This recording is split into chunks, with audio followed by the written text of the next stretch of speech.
I'm sorry. I'm just shocked that this came out. We were just having this conversation before we went on the air. And Stu said, what are you going to do if the Dobbs case comes out? And I said, it's not going to come out. And he said, but if it comes out. And I said, it's not going to come out. But if it does, we have to take that.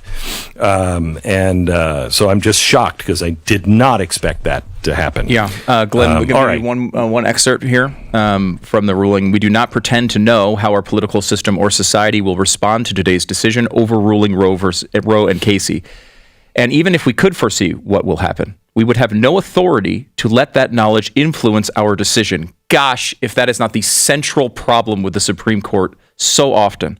So glad they pointed that out. We can only do our job, which is to interpret the law, apply long-standing principles of stare decisis, and decide this case accordingly. We therefore hold that the Constitution does not confer a right to abortion, period. Roe and Casey must be overruled, and the authority to regulate abortion must be returned to the people and their elected representatives. It is the best of times. It is the worst of times.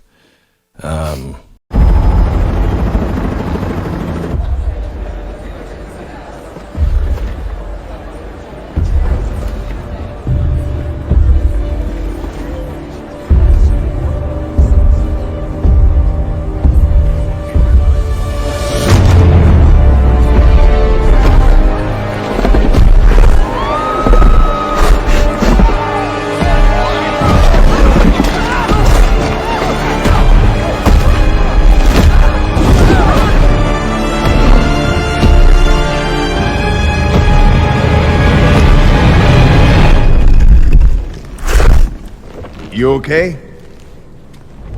You need a minute? Cool. Okay.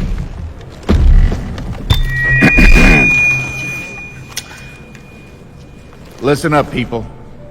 I know a thing or two about extinction. And let me tell you, and you'd kind of think this would be obvious, going extinct is a bad thing. And driving yourselves extinct... Roe versus Wade was a convenience excuse to not do very much. Well, now Roe versus Wade is gone, and so now it's actually up to them to do something. Listen, this is a historic moment. We all feel it. We know it.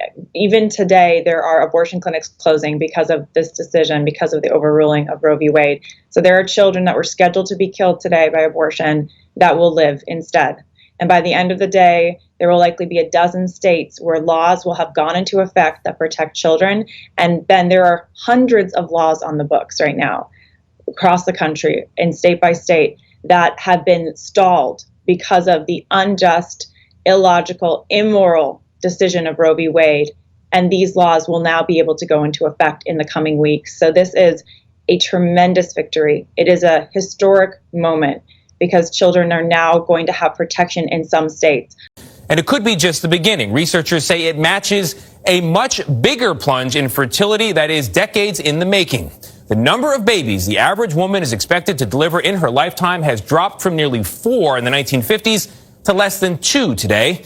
And that could present an entirely different threat to society as we know it than we were first warned about decades ago. Sunscreen is being absorbed into our bloodstream and elsewhere in our body. And we are just seeing a constant decrease every single year on births in the United States. 6 of the commonly used chemical sunscreen ingredients get into your bloodstream and greatly exceed the levels considered safe by the FDA. In rat models, oxybenzone have an endocrinologic effect. Rats fed oral oxybenzone had an effect on their uterine weight. Oxybenzone is a chemical sunscreen ingredient found not only in sunscreens, but it's also found actually in personal care products like cosmetics, fragrances, and is not easily removed by wastewater treatment plants. These ingredients can make its way into women's breast milk, can cause endocrine hormonal disturbances, and they lack non-clinical safety data regarding whether they are carcinogens and harm developing children.